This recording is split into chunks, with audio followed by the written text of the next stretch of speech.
Bonjour à tous. Alors, un épisode qui n'était pas prévu. Il y a quelques jours, j'ai fait un épisode où j'ai fait le point sur la loi de finances en cours de discussion au Parlement. J'ai fait le point sur le vote à l'Assemblée nationale du projet de loi de financement de la sécurité sociale. Et puis, j'ai évoqué la question qui était celle de cette hausse de la CSG qui a été votée à l'Assemblée nationale, en disant que les revenus locatifs échappaient à cette hausse de la CSG. Alors, comme il n'était pas question d'aller dans le détail, là je vais le faire parce que la question est pas si simple que ça. On va décrypter tout ça, puis on va essayer de répondre à la question: est-ce que la location meublée est frappée par cette hausse de la CSG? A priori oui, mais la réponse, elle est un petit peu plus nuancée que ça. Allez, on parle de tout ça. Passion Immo, c'est parti.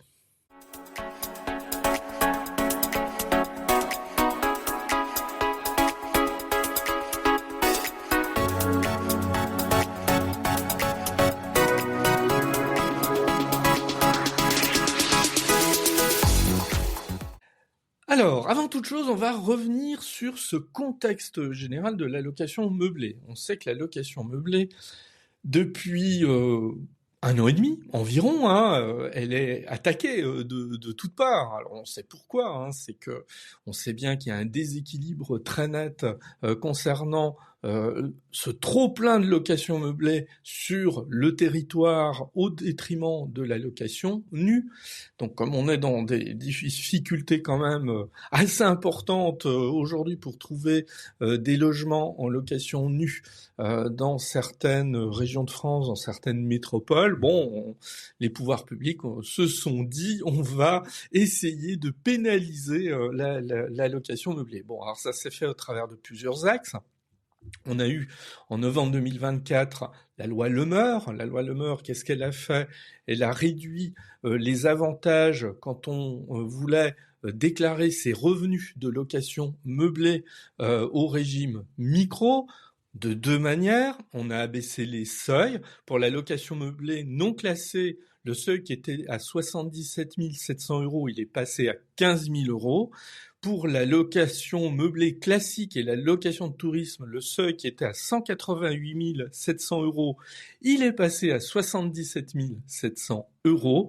Et puis on en a attaqué le volet abattement.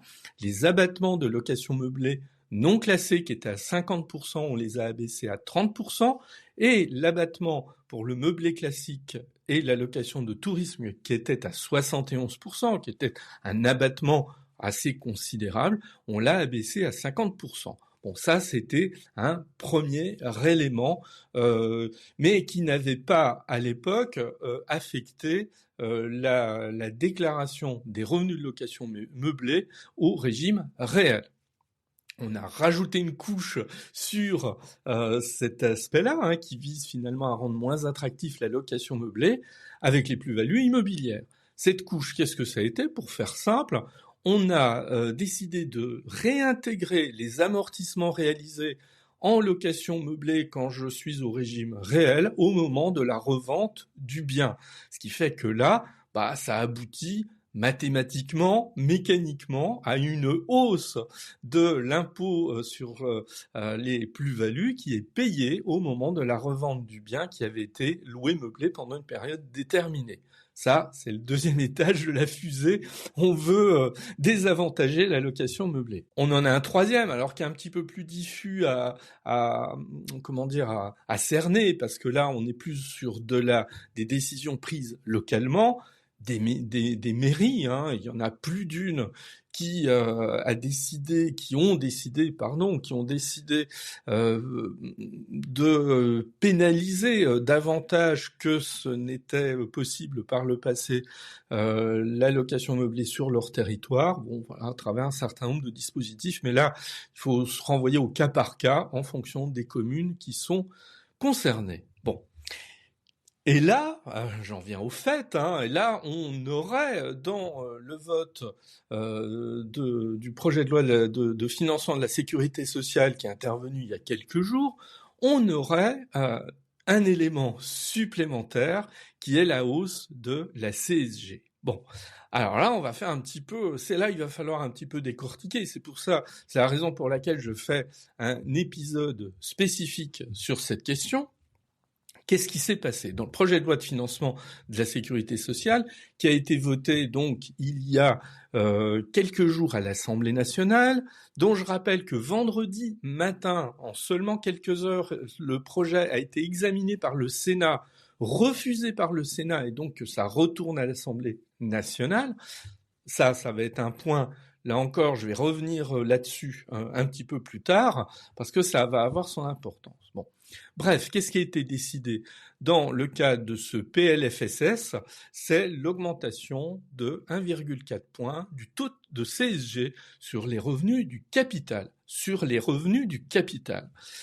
Je rappelle, là encore, que lorsque Emmanuel Macron avait été élu président de la République en 2017, il y avait cette mesure qui avait crispé un certain nombre de gens et qui avait dit, ouais, Macron c'est le président des riches. Pourquoi? Parce qu'en fait il avait instauré cette flat tax, bon moi je préfère l'appeler prélèvement forfaitaire unique parce que c'est le nom qui convient, à 30%, 30% sur les revenus du capital, qui se décompose de la manière suivante: 12,8% d'impôt sur le revenu, 17,2% de prélèvements sociaux. Les prélèvements sociaux de 17,2%, comprenant notamment 9,2% de CSG. Donc ça veut dire que quand il y a quelques jours, on décide d'augmenter de 1,4 points le taux de CSG sur les revenus du capital, on voit bien qu'on fait passer de 30 à 31,4% ces revenus du capital.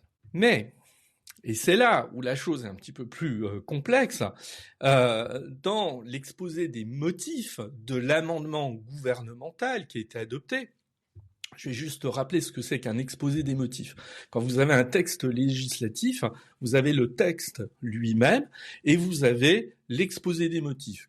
Qu'est-ce que c'est? C'est une sorte d'introduction, de mise en contexte de l'élément qui va faire l'objet d'un amendement pour expliquer pourquoi on le fait, dans quel contexte on le fait, dans quel but on va le faire.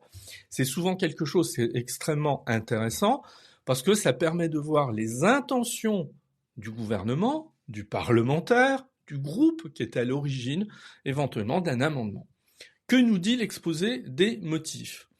L'exposé des motifs ici, c'est-à-dire ce passage de la CSG de 9,2 à 10,6%, donc c'est 1,4 points d'augmentation, ne concernerait pas les revenus fonciers et plus-values immobilières, les revenus issus des contrats d'assurance vie, des plans d'épargne logement et des contrats épargne logement, ainsi que les plans épargne populaire. Donc, en clair, on crée des exclusions. On voit bien la construction de l'amendement, une augmentation générale, mais derrière, on crée des exceptions. Les exceptions sont ici listées. Donc, si on va dans le sens de cet amendement, de la manière dont il est rédigé, seuls les loyers des biens loués nus continueraient d'être taxés à hauteur de 9,2% au titre de la CSG, donc pas de changement à ce niveau-là, ce qui fait que c'est un petit peu ce que j'avais dit dans l'épisode précédent, on crée un élément de complication. Voilà, si on avait voulu faire une usine à gaz supplémentaire au niveau fiscal, et on en a déjà, là on en crée une, parce qu'à partir du moment où on crée des CSG différenciés selon le type de revenu, on pourrait s'en abstenir, mais voilà, c'est comme ça. Donc, je reprends mon explication, seuls les loyers des biens loués nus continueraient à être taxés à hauteur de 9,2%. Pour eux, rien ne changerait. Mais, pareil, si je prends littéralement la rédaction du texte, on ne prévoit pas de traitement de faveur pour les BIC, les bénéfices industriels et commerciaux. Or, je rappelle que le meublé est traité fiscalement dans le cadre des bénéfices industriels et commerciaux et non pas dans le cadre des revenus fonciers. Donc, ça veut dire que si cet amendement augmente bien la CSG de 1,4 points, il crée une dérogation pour certains revenus, dont les revenus fonciers. Alors là où on va commenter un petit peu plus tout ça, c'est qu'il y a un doute. Pourquoi il y a un doute? Parce que l'amendement cible un certain nombre de revenus et en exclut d'autres. Dans les intentions du gouvernement, il s'agit de ne pas pénaliser les investisseurs immobiliers en général. En général, on ne dit pas, en tout cas dans cet exposé des motifs, que l'on veut viser plus particulièrement ceux qui font de la location meublée au détriment de la location nue. On ne le dit pas. Alors, il y a une hypothèse qui court depuis quelques jours, c'est celle que il y aurait eu une rédaction malhabile de cet amendement et que l'amendement aurait dû également exclure la location meublée. Ce n'est qu'une hypothèse. Ce n'est qu'une hypothèse, et cette hypothèse, elle demanderait à être confirmée. Donc ce qui fait que, et c'est là où ça a toute son importance, c'est-à-dire ce texte qui est de nouveau examiné à l'Assemblée nationale, et on va voir dans les prochains jours ce qui va se passer. Donc les prochains jours vont absolument être déterminants. Est-ce qu'on est dans, première solution, un gouvernement qui souhaite pénaliser la location meublée, auquel cas, effectivement, cette hausse de la CSG s'appliquerait à la location meublée, ou est-ce que l'on est dans une rédaction malhabile ou bien imprécise et qui fait que cette rédaction va être affinée au moment où le deuxième examen du texte va arriver devant l'Assemblée nationale. Donc ça sera absolument déterminant sur ce point. Alors on pourrait me dire, oui, mais comment un texte pourrait être rédigé de manière peu habile ou laisser une erreur? Bah oui, mais ça arrive. Hein. Alors ça, là-dessus, ce serait pas la première fois. Et il faut toujours avoir à l'esprit le contexte dans lequel les textes sont venus et viennent toujours à l'Assemblée nationale, surtout quand on est dans des contextes politiques compliqués. Il y a des séances de nuit. Tout va très très vite, tout va beaucoup plus vite qu'on l'imagine, et donc des erreurs de ce type, elles arrivent parfois. Il y a des amendements qui sont rédigés un peu rapidement. On sait que celui-là, il a été rédigé dans le cadre d'une négociation avec certains groupes pour remporter leur adhésion. Bon, est-ce qu'on est allé au bout de la rédaction ou pas? Bon, voilà, ça c'est une question qui va être absolument centrale. Maintenant, en conclusion de ça, est-ce que ça change? Est-ce que si on frappe la location meublée par l'intermédiaire de cette hausse de la CSG, qu'est-ce que ça change? Bon, ça va changer, en fait, ça va dépendre du type d'imposition que vous avez choisi. Si vous êtes au régime réel, on peut dire que dans le cas du régime réel, vous incluez suffisamment de charges d'amortissement pour faire que vous payez soit très peu d'impôts, soit pas d'impôts. Donc, dans ce contexte-là, cette hausse de la CSG sera absolument marginale. Par contre, les bailleurs qui choisissent le régime micro-BIC, alors là, pour eux, cette hausse de la CSG sera beaucoup plus sensible. Et là, vous voyez, c'est un petit peu le paradoxe de toute cette affaire législative, et puis ça va être ma conclusion, c'est que on veut pénaliser la location meublée, et j'entends cet argument, je suis pas en train de le récuser, mais en fait, on se trompe de cible. Parce que quand la loi Lemeur, en 2024, elle a ciblé la location meublée, elle n'a ciblé que le régime simplifié, c'est-à-dire le régime micro-BIC. Or, on le sait, il y a assez peu de contribuables qui sont au régime micro-BIC quand ils font du meublé. Il y en a 100 000 environ, parce qu'on sait que ça n'a pas beaucoup d'avantages, que les gros avantages de faire de la location meublée, fiscalement en tout cas, c'est de choisir le régime réel pour bénéficier notamment de la possibilité de faire des amortissements.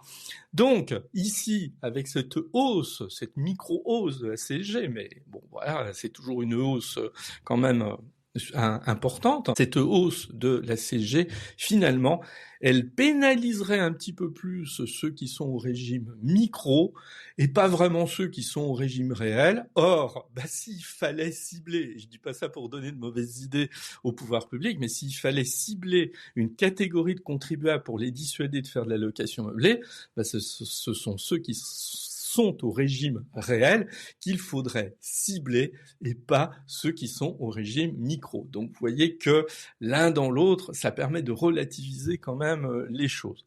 Bon, pour conclure, de toute façon, là encore, il va falloir attendre quelques jours pour savoir à quelle sauce ceux qui font de la location meublée seront mangés ou ne seront pas mangés dans ce festin fiscal qui est en qui est en train de se passer à l'Assemblée nationale et au Sénat. Mais je vous donnerai des nouvelles très prochainement sur cette question. À bientôt.